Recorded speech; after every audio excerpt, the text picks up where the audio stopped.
It's the Sean Widmer Podcast. It's a journal by someone that just really doesn't like to write. Well, I'm 24 hours late to recording the podcast, so there's that. Hopefully you can forgive me, and if your Monday was ruined by me not posting, man, I apologize. Today we're going to hit some television and movie talk, but I'm going to just have to get some stuff off my chest to start with today. Bear with me. Thanks for listening to the Sean Widmer Podcast. It's early. I'm recording this before 6 a.m. on 5:38 a.m. on Tuesday morning. I was going to record this Sunday night. I looked at my watch just to make sure that was the truth. It was. My watch told me. I was going to record this Sunday night, and I came down here to the basement. It was late, and I went to hit record, and I looked up at the video on my computer monitor here to make sure that it was recording. For those of you who watch on YouTube or on Spotify, thank you. And I said, what is that on the screen? I feel it right now too. Just a sweaty mess of a shell of a body. My eyes were all yellow and tired. Sweating, looking haggard. I can feel the sweaty glow on me this morning too. We'll get into why that is here momentarily. But I sat here Sunday night. I said, it's not happening. It's not in the cards tonight. I'm not feeling it. And so I thought I'm gonna postpone it. Well, I have not been getting any sleep this week at all. One of the nights, excuse me, there's my voice giving out on me because my body is screaming at me, Sean, can you sleep? I'd love to. Brain, can you shut down? Can you stop thinking? If that could happen, then I will gladly get some sleep. But one of the nights is completely on me. Saturday night is going to be on me all the way. We're going to get into that. Sunday night, Monday night, my brain just can't shut down. It's thinking too much. So I actually woke up this morning. This is Tuesday morning. Monday night, I went out. I played basketball on Monday night, thinking this is going to wear me out. It's going to tire me out. I'm going to sleep like a baby. No, I was up all night. Just thinking. The world is ending. Thinking. Can't shut my brain down. And so here I am at 5 o'clock. I get up and I'm like, what am I going to do? I can't sleep. I'm going to go on a walk. So I get out. I'm like, I'm going to go walk outside. And then you realize real quickly, I'm the person who everyone's looking at their Ring camera right now going, oh, please don't come up to my house. Oh, no, not the guy coming to try to break into my car. That's what I am. And you're driving by. People are driving by because they're starting their day. I can't even remember the days where right now on a day back in my previous life, 5:40 in the morning, I would have already been working for 40 minutes. Probably would have already sang 3 intros for segments on the Jay and Kevin show. Probably already would have made 3 singing intros. I can't imagine singing right now, right? I would have had multi-tracks open on my screen of me being like, it's the game where you play and you win all the prizes from us, right? And I would have really fine-tuned that to potentially be a number 1 song on the radio. And I would have done 2 of those by 5:40. And now I can hardly scrape through a sentence without feeling like my soul is going to leave my body. It's so early in the morning. Anyways, I'm on this walk. And every car that passes by me in my neighborhood, I'm like throwing both. I don't want to throw my arms up because you're going to see my pit stains on the video. I'm throwing my arms up and I'm looking at them, waving, just overly exaggerated waves. I come in peace. I live right down the street there, trying to give them the biggest smile you can, which probably makes you look more guilty. And you just realize, why am I walking? Why am I awake and walking at 5 o'clock? Because my brain won't shut down. Because I'm a psychopath. So here we are recording the podcast 24 hours later. So the lack of sleep on my face that I'm going to take into work today concern people when they think that I'm a White Walker come to life to haunt the building. The last 2 nights is on my brain, but 2 nights ago, it's not. 2 nights ago, it's on me. And I always feel weird approaching this subject matter. We're going to talk about Happy Gilmore 2 to wrap up the podcast today. But before that, we're going to talk about my Saturday night. Anyways, it was a night where I sat down. I was channeling my inner Kevin James And by that, I mean I listened to one of his Marco Polo messages to me. Marco Polo, shout out. The podcast unofficially brought to you by Marco Polo. I've mentioned it a million times. Still the best app on the phone. I got a message from Jeremy yesterday that warmed my heart. A couple messages from my brother. It's my favorite way to communicate with human beings. So I get it in Marco Polo, and let's have a conversation. Anyways, mainly also, boy, this is the energy I try to avoid on the podcast. You're experiencing what this podcast should be. If I just let myself go into old school 2011 Sean Widmer podcast, it was just train of thought, and it just went never in a straight line like a train. So train of consciousness, is that what it is? Anyways, phone. I said the word phone. It made me think of something. I need to get a new phone. My personal phone is broken. And so I'm trying to use my work phone here to do everything. And so I've got like some of my personal phone can exist on my work phone. My message, like my text messages and stuff can. And sometimes a phone call to my personal phone will come through on my work phone, but sometimes it won't. And then I'm calling, forgetting that I'm on my work phone. I'm calling numbers of personal people. They're answering thinking it's a debt collector or something. Like, hello? I'm like, it's, hey, what's up? And they're like, do you work for the debt collection office now, Sean? I'm like, no, I was just calling to check up. They're like, what number is this? I'm like, oh, yeah, sorry, my bad. I need to get a new phone, but I have not been in charge of my own phone plan for over a decade now. It's bad. It's good and bad. For most of my life, right, I think I got my first phone in 2003, ran up a $650 text message bill in college one year, texting my girlfriend because I didn't understand that daytime text messages cost 10 cents a message, and it was really easy to send $650 worth of text messages while you were bored in college. But that was when I had my own phone line. That was great. And so I had my own line forever. Well, then all these phone companies were fighting for your eyes and ears. And my brother-in-law, Rito, got a great deal on a family plan and was like, look, if you get on this family plan, it's going to be $30 a month. I said, sign me up. Sign me up. So I jumped over to Reed's family plan. And that was when I started to realize, oh, I can't do what I used to do when I had my own line, which was just swap my phone out every 5 days. Because I break phones a lot. And so then I would go in, I'd put my tail between my legs, and I'd walk into the cell phone shop and explain to them that someone else had broke my phone. Not me. Someone else, because they cared. And then I would get a new phone and spend way too much money on cell phones. Well, that becomes very difficult when it's not your line. You have to go through, it's not 2-form identification. It's like 50-form identification. And then eventually you get through all of it. And at the very end, they're like, okay, so you're Reed? And I'm like, no. Well, you can't do this if you're not Reed. I said, well, why didn't you ask me that as the first question instead of have me jump through 50 loopholes and answer 50 security questions to get here?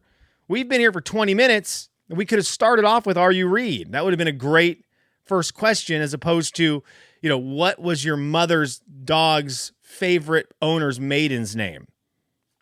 But this is where we're at. So I'm on my wife's family plan now, and she won't give me access to any of the passwords, and so I can't do anything. I couldn't get a new phone if I wanted to today because I can't access our account. So here I am, a 5-year-old with a broken phone. What are we doing here today? Thanks for listening to the Sean Widmer podcast. It was going somewhere with the phone, and now I don't know. And now I don't remember where we are. But I did go on a walk this morning at 5 o'clock in the morning, and one shout out to my neighbors for not calling the cops. Drink of water right there. That's cool. And I will say one thing about Kentucky that I really don't like. A lot of creepy crawlers, a lot of critters. The temperature is just ripe for spiders. And I was the first person to walk the neighborhood today. So really, all the neighbors who are worried about this random guy walking the neighborhood at 5 o'clock in the morning should be thanking me because I was the first one through the neighborhood, which means if you walk on the sidewalk, there's trees everywhere in our neighborhood that hang over the sidewalk. And I just cleared out all the spider webs. There's spider webs on every single tree. I felt like I was eating them, and you do the thing, you feel the spider webs on your body, but then when you're trying to pull the spider webs off, you can't find them. And it's a weird feeling because you feel them. And then you're reaching on your arm and it's stuck in your hair on your arm and you're trying to pull the spider webs off and you can't find anything to pull off, but you know it's there and it's on your face and you're trying to pull at your face for the spider webs. You can't find them, and I've had them everywhere. So I finally just started walking down the middle of the road, nowhere near trees, that's an even worse look when cars are driving by and you have to jump over to the side of the road because now they really know there's a lunatic on the loose in their neighborhood. Not a great feeling. The other night I stayed up too late and I was channeling my inner Kevin James, Marco Polo phones. There we go. We're all back around. Download Marco Polo, unofficial sponsor of the podcast. He had mentioned a show he watched, and this is where I struggle because I like to try to keep this podcast family-oriented, family-rated. I want, if your kids listen to it, I want them to be able to listen to it. We don't say bad words on the podcast. But this TV show is not for your children. And it's not for those of you who have, a conscience. And it's not a bad show, but it does have language in it and some, innuendos that are very inappropriate for children. And one scene that I don't even know why they put in the show, extremely graphic with little clothing. And you're like, I can't recommend this to my parents now. I couldn't have recommended it from the first 5 minutes, but I can't recommend this definitely can't recommend it to anyone now. So I'm not recommending this show. But Kevin had mentioned 4 seasons. It's Tina Fey. She wrote the show, and I love Tina Fey. And Will Forte's in it, who I love, and Steve Carell's in it. And it's a show that covers 4 couples. They're best friends, 4 groups, 4 couples that are intertwined for life. They're good friends, and they cover their vacations for a year. And it's a drama. It's got it really faces a lot of couple issues that can happen in relationships head on. And I don't want to ruin any of it. I don't recommend it, so don't watch it. And if you do watch it, let me know how much you loved it, but don't tell anyone that I told you to watch it. And so, these 4 couples go through their year, and it's got a lot of drama, and then it's also got some jokes and some goofs in it because it's Tina Fey and it's Steve Carell. So I started it on Saturday night at 10 o'clock. I sat down. My brain's working a million miles per hour, trying to convince myself that life's going to be okay.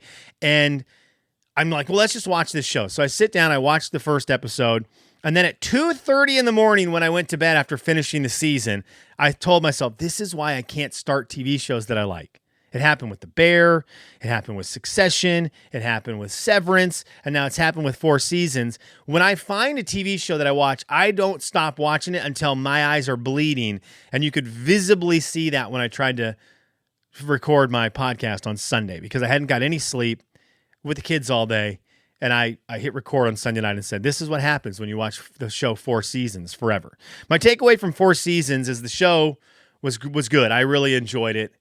But also, Steve Carell is a legendary actor. Period. I've got finished with the show and I thought, I never say Steve Carell is the best actor. If you ask me who's your favorite actor, whose movies will you see no matter what when they come out, I never say Steve Carell. I should, because he's got so much stuff that I love. Right? Let's just start with the heavy hitters. Let's go back to my journey with him. Anchorman's the first movie I saw with Steve Carell. I think that's the first time I saw Steve Carell. Was he on The Daily Show before that? He was on something. What's Steve Carell's trajectory? Steve Carell, though, was on Anchorman, Brick. He was hilarious. Absolutely loved him. When did that movie get released? I want to say it was like 2002. I need to text Jordan Redman. He and I listened to the Anchorman soundtrack for an entire summer. That's all we listened to. Anchorman, let's scroll down here. Where are you? See, there you go. I could have done that song for the Jay and Kevin show. Anchorman was 2004. Okay, 2004. And then, of course, The Office, you may have heard of that show, was started in 2005. So first time I saw Steve Carell, 2004, Anchorman. And then, he's in The Office. He's also in movies like The 40-Year-Old Virgin. I'm trying to see if he was on Am I just totally getting Stephen Colbert and Steve Carell confused with him being on that one talk show? I think I am. But I feel like he was on some show. I feel like he was on. He wasn't. I don't think he was at all. Anyways, he's just a great actor. But he's been in a lot of stuff, right? In our house, we hear him every single day because he's the voice of Gru and Despicable Me and the Minions movies.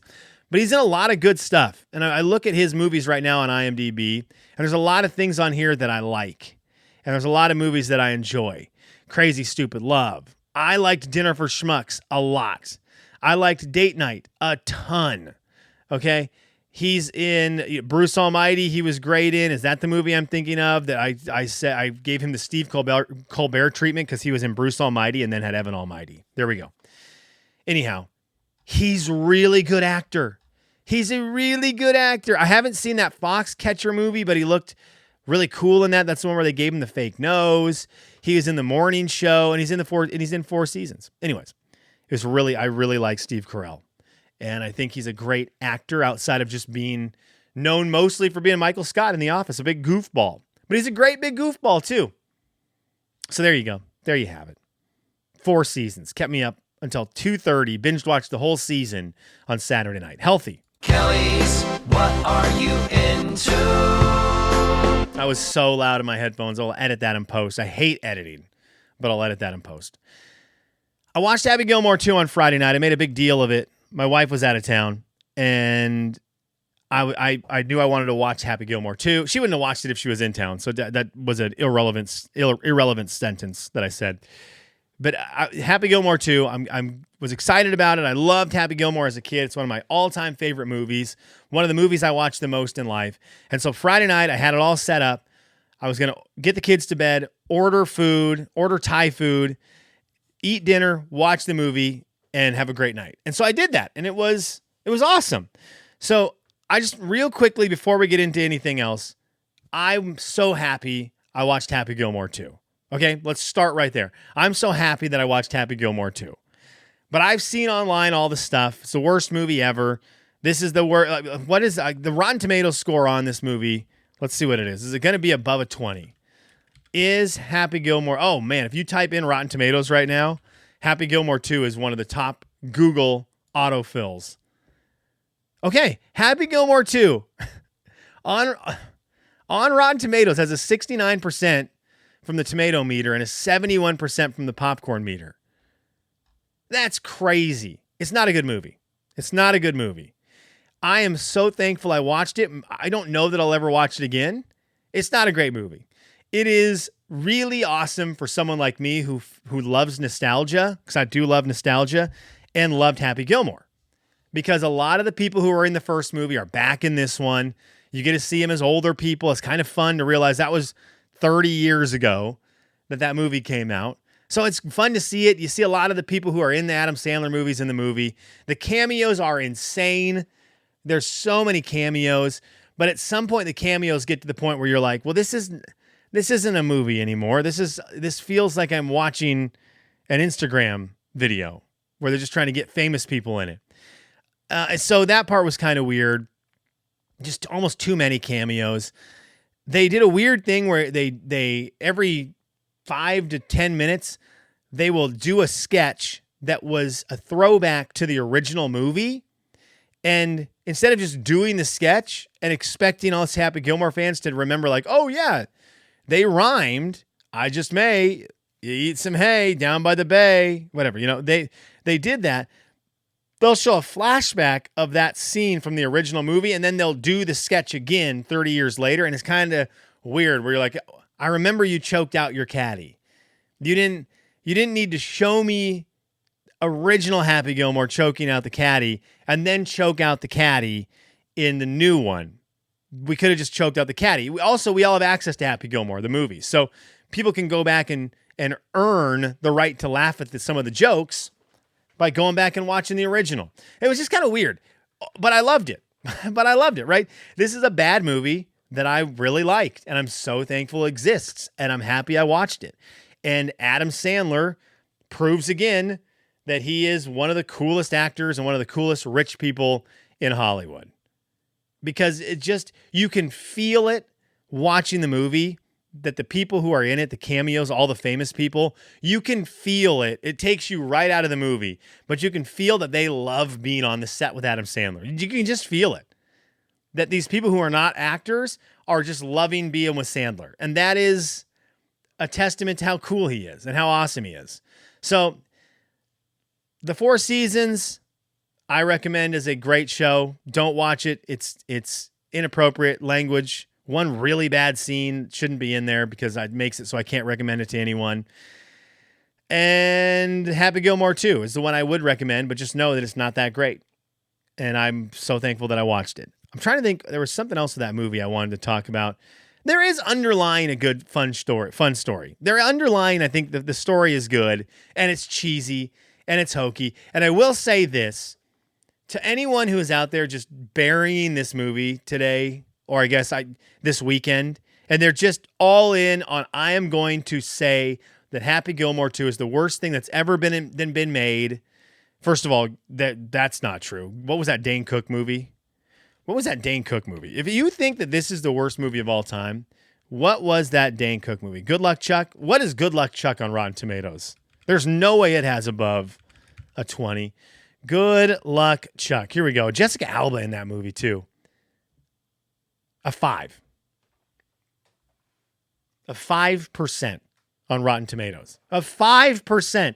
That's 64% lower than Happy Gilmore 2. So if you think that Happy Gilmore 2 is the worst movie ever, go watch Good Luck Chuck. And then Marco Polo me and let me know what the worst movie ever is. All right. Thank you. Thank you, Adam Sandler, for making movies. Thank you for being in our lives. Thank you for just being the man. And thank you for Happy Gilmore 2. I did like the underlying story. I thought it was kind of fun. I thought it was kind of clever.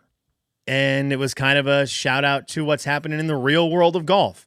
So yeah, there you go. Okay. Let's do comments. My energy's weird today. It's because I don't sleep anymore. That's why.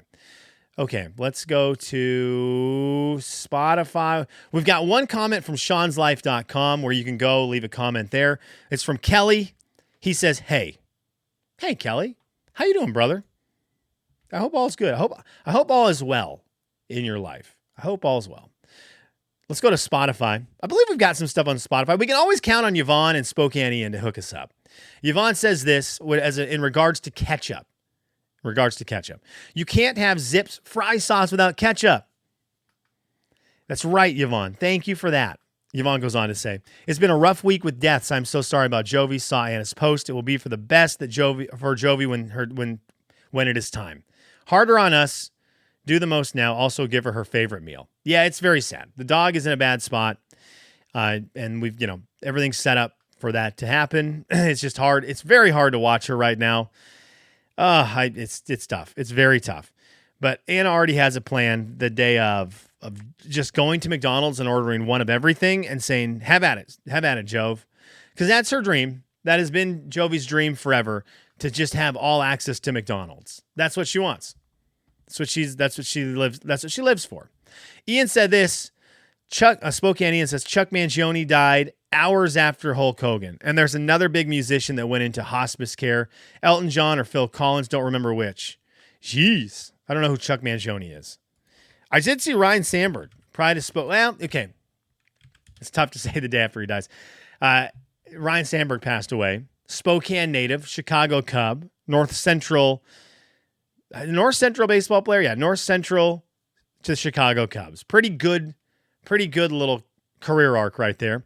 He passed away, but I almost said Spokane's very own. I don't think he wanted that. I feel like Ryan Sandberg did not want to be associated with Spokane. So we're just going to say Ryan Sandberg, famous baseball player. He passed away. And that's, I think, from cancer. Tragic. Just a lot of sadness, a lot of death. I don't love that. I'm looking up Chuck Mangione now. I don't know him. He is a flugelhorn player. That's why I don't know him.